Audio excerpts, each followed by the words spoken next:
अस्सलाम वालेकुम दोस्तों, कैसे हैं आप सब। उम्मीद है आप खैरियत से होंगे।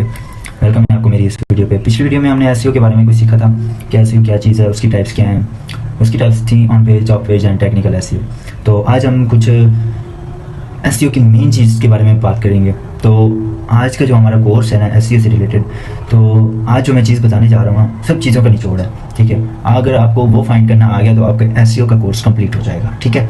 तो आज हम कंपटीटर के बारे में बात करेंगे। हाँ जी, आपने ठीक सुना, कंपटीटर, ठीक है। हर चीज़ का एक कंपटीटर होता है, ठीक है। सेम वैसा, ठीक है, सेम उसी की जैसा काम, इसको कहते हैं कंपटीटर। हमारी मीन की हमारी एक साइट है, ठीक है। क्लॉथ्स, शूज़ या एनीवन, कोई भी चीज़, बुक्स वगैरह के ऊपर हमारी एक साइट है, ठीक है। तो हमारा कंपटीटर भी सेम वो उसी की तरह ही होगा। जैसे अगर हमारी साइट है शूज़, ऑनलाइन सेल शूज़ के ऊपर है, तो हमारा कंपटीटर भी ऑनलाइन सेल शूज़ की तरह ही होगा, ठीक है। तो हमने बेसिकली कंपटीटर फाइंड करना होता है कि उसकी गूगल के सामने क्या इज्जत है, उसकी डोमेन क्या है, डोमेन रैंकिंग क्या है, ठीक है। उसके बाद हमारा मेन टॉपिक आता है कि जो ना कि उसने कौन से कीवर्ड यूज़ किए हैं, ठीक है। उसके बाद हम उसको मेन सी बात, छोटी सी बात, हमने उसको करना है कॉपी। अगर वो हमारी साइट के मुताबिक है और उसकी डोमेन रैंकिंग, डोमेन अथॉरिटी अच्छी है, तो हम उसको कॉपी करेंगे, ठीक है। उसने कौन से कीवर्ड यूज़ किए हैं, उसने कौन से टॉपिक यूज़ किए हैं, कहाँ से बैकलिंक्स लिए हैं, ये मेन चीज़ है, ठीक है। सिंपल सी बात है, हमने उसको करना है कॉपी, ठीक है। दूसरी बात ये है कि हमने कंपेटिटर अपनी साइट्स को फाइंड कर लेना है, ठीक है। मैं आपको कुछ टूल्स के बारे में बताऊंगा, ठीक है। तो हम जब स्क्रीन पे जाएंगे ना, लैपटॉप की स्क्रीन पे जब हम जाएंगे, तो मैं आपको एक एक चीज़ के बारे में बताऊंगा, कौन से टूल्स यूज़ करने हैं, कौन से फ्री टूल्स हैं, कौन से पेड टूल्स हैं, सब कुछ आपको बताऊंगा, ठीक है। तो अभी तो मैं आपको ये बता रहा हूँ ना कंपेटिटर क्या है। उसके बाद हमारा जो है ना, इसी लेक्चर के अंदर मैं आपको एक प्रोफेशनल आर्टिकल राइट करना सिखाऊंगा, ठीक है, विद 6 हेडिंग्स के साथ, ठीक है। उसमें 6 सेटिंग्स होती हैं, ठीक है। और उसमें हम internal link and external link भी लगाते हैं। इंटरनल लिंक क्या होता है? इंटरनल लिंक से मुराद होता है कि हम अपनी साइट के एक पेज को दूसरे पेज के साथ कनेक्ट करते हैं। एंड एक्सटर्नल लिंक क्या होता है? एक्सटर्नल लिंक के अंदर हम किसी और साइट का लिंक, ठीक है, हम अपनी साइट पर लगाते हैं, ठीक है। इसको कहते हैं एक्सटर्नल लिंक। इस चीज़ में हम क्या, कौन से टूल्स यूज़ करेंगे? हमें एहरएफ मिल जाता है, सैमरिश मिल जाता है, उसके बाद मोज मिल जाता है। ये बहुत सारे गूगल कीवर्ड प्लानर है, यहाँ से हम फ्री में भी कर सकते हैं काम, एंड पेड टूल्स भी हैं। सैमरिश और एआरएफ एक हाई प्रोफेशनल टूल है, ठीक है, लेकिन वो पेड है, ठीक है। वो कुछ देर के लिए फ्री में भी काम करने देता है। सो आई होप आपको मेरी बात समझ आ गई होगी कि हमने ये सारा कुछ होता है ऑफ पेज एसईओ में। किसमें होता है? Of page SEO. इसी के अंदर हम आर्टिकल राइट करना सीखते हैं, बैकलिंक्स लगाते हैं, उसके बाद हम अपनी साइट को रैंक करवाते हैं। सो कीवर्ड की 2 टाइप्स हैं, ठीक है, short tail and long tail. Short tail keyword से मुराद होता है कि वो 2 से 3 लफ्ज़ पर मुश्तमिल होता है, और लॉन्ग टेल कीवर्ड वो होते हैं मतलब 7 से 8 वर्ड्स में हम यूज़ कर लेंगे, ठीक है।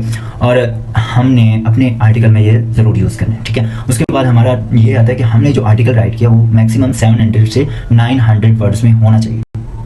ये बहुत ज़रूरी टॉपिक है, ठीक है। आपने इस चीज़ को नोटिस रखना है और इसी चीज़ से अपना आर्टिकल राइट करना है कि आपका आर्टिकल एक अच्छा होना चाहिए, एआई रिमूव होना चाहिए। मैं आपको, जैसे हम स्क्रीन पे जाते हैं ना, मैं आपको एक एक चीज़ डिटेल से समझाऊंगा, ठीक है। नो प्रॉब्लम, नो डाउट, आपको एक एक चीज़ समझाऊंगा कि ये किस तरह होगा, ये किस तरह होगा, इसको क्या करना है, कौन सा टूल यूज़ करना है, एआई कैसे रिमूव होगा, एआई रिमूव करने का फ़ायदा क्या है, और एआई रिमूव क्यों करते हैं।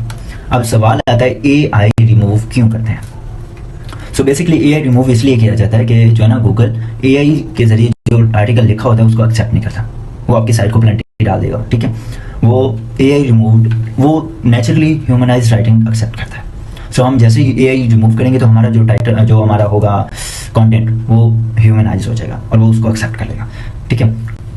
मेन चीज़ आती है आर्टिकल जब हम राइट करते हैं, हमने एक अच्छा मेटा टाइटल यूज़ करना है, प्रोफेशनल मेटा टाइटल, ठीक है। उसके बाद आता है हमारा मेटा डिस्क्रिप्शन, जो हमने यूज़ करना होता है, वो उसी पे हमारा जो है ना पूरा आर्टिकल लिखना होता है, ठीक है। हमारा जो मेटा टाइटल होगा उसी से रिलेटेड हमारी 6 सेटिंग्स होंगी, ठीक है। और हमारा लास्ट में हमारा अबाउट अस पेज होगा, हम अपने उन क्लाइंट्स को रब्ता करवा सकते हैं। ब्लॉग्स हम राइट करके अपनी ही साइट के किसी लिंक के अंदर रखते हैं, ब्लॉग्स लिंक में, ठीक है, ताकि यूज़र हमारी साइट से रिलेटेड कोई वर्ड डालेगा तो गूगल हमारे ब्लॉग्स में सर्च करके अगर हमारी साइट उससे रिलेटेड हुई तो हमारी साइट को टॉप पे रखेगा, क्योंकि हमारी उसके सामने इज्जत होगी गूगल के सामने, ठीक है। हमारी domain ranking and domain authority से पहचान होती है कि हमारी गूगल के सामने क्या इज्जत है, क्या रिस्पेक्ट है।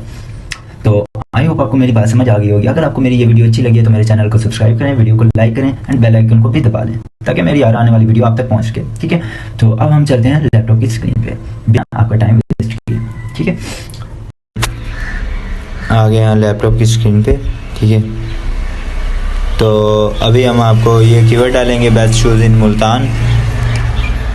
ये हमारे सामने जो टॉप पे ये पहली साइट है, ये हम इस पर क्लिक करेंगे, ठीक है। ये शूज़ से रिलेटेड है, और भी हैं इसमें, क्लॉथ्स वगैरह भी हो गए, ठीक है, लेकिन हम शूज़ को फाइंड करेंगे। ये इसका यूआरएल होता है, ठीक है। तो ये हैं शूज़। अगर हमारी शूज़ से रिलेटेड हमें कंपेटिटर फाइंड करना है तो हमें वही साइट को फाइंड करना है जो शूज़ से रिलेटेड होगी, ठीक है। तो हम थोड़ा बैक आएंगे, सेकंड वेबसाइट को देख लेते हैं। ये सेकंड वेबसाइट है, ठीक है। सेकंड वेबसाइट भी शूज़ से रिलेटेड ही है, ठीक है। तो ये होता है कंपेटिटर, ठीक है। आई होप आपको ये बात समझ आ गई होगी कि हमारा कंपेटिटर क्या है क्या नहीं है, ठीक है। ये देखें, ये भी शूज़ से रिलेटेड ही है।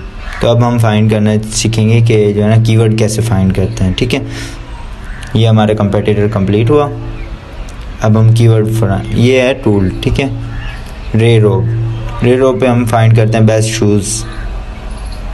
ये हमने एक कीवर्ड डाला, ठीक है। तो ये हमें इसी तरह के कीवर्ड निकाल के दे देगा। थोड़ी सी वेट करेंगे आप। ये देखें, ये इसने ट्रेंडिंग कीवर्ड निकाल के दिए। ये होता है वॉल्यूम मतलब कितने लोगों ने इसको सर्च किया है। डिफ़िकल्टी का मीन होता है कि जो है ना इसका कंपटीशन क्या है।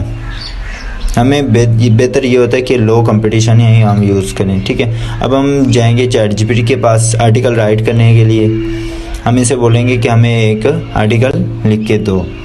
Give me article of 800 words and professional article and give me with 6 headings. So ये कंफर्मेशन के लिए बोल रहा है तो हम इसे बोलेंगे येस गिव मी। तो ये हमें एक आर्टिकल राइट करके दे देगा, ठीक है। ये इसका पहला होता है मेटा टाइटल, ठीक है। हम इसको यहाँ से कॉपी करेंगे, MS वर्ड में जाएंगे, MS वर्ड में न्यू शीट निकालेंगे, इधर हम इसको कॉपी कर देंगे, ठीक है। हम नीचे से स्क्रॉल करेंगे, इसको यहाँ पे कॉपी करेंगे। यहाँ पे आपको मिलेगी 6 हेडिंग्स। आपने पहली हेडिंग निकाल ली है, ठीक है। अब ये इसका मेटा टाइटल था, ठीक है, फर्स्ट ही रखेंगे इसकी हेडिंग्स। एंड जो इसका मेटा डिस्क्रिप्शन होगा, ये पहला इसका जो है ना इंट्रोडक्शन, इसको मेटा डिस्क्रिप्शन भी बोल सकते हैं। इसको यहाँ से कॉपी करेंगे, पहले इसको रख लेते हैं। इसको भी 1 पे ही रखेंगे क्योंकि ये हमारा मेटा डिस्क्रिप्शन है, ठीक है। तो इसकी हेडिंग है, यहाँ पे इसको कॉपी करेंगे। ये है टूल एक ह्यूमनाइज AI, ठीक है। ये हमें ह्यूमनाइज कर देगा। यहाँ से हम पहले लॉगिन कर लेंगे इसको। ये लॉगिन के लिए बोल रहा है, हम इसको पहले करेंगे लॉगिन। ये हमने जीमेल ऐड कर दी है, ठीक है। कंटिन्यू। उसके बाद हम इसको देंगे कमांड, ये हमें ह्यूमनाइज करके दे देगा, मतलब सिंपल इंग्लिश में, ठीक है। ये पहली हेडिंग हो गई है, ठीक है। उसके बाद हम सेकंड हेडिंग यहाँ से उठाएंगे, यहाँ पे पेस्ट करेंगे। आप जैसे ही हेडिंग्स यूज़ करें तो ये आपको हेडिंग्स देता जाएगा। तो आज का हमारा ये लेक्चर यहीं तक था। खुदा हाफिज़।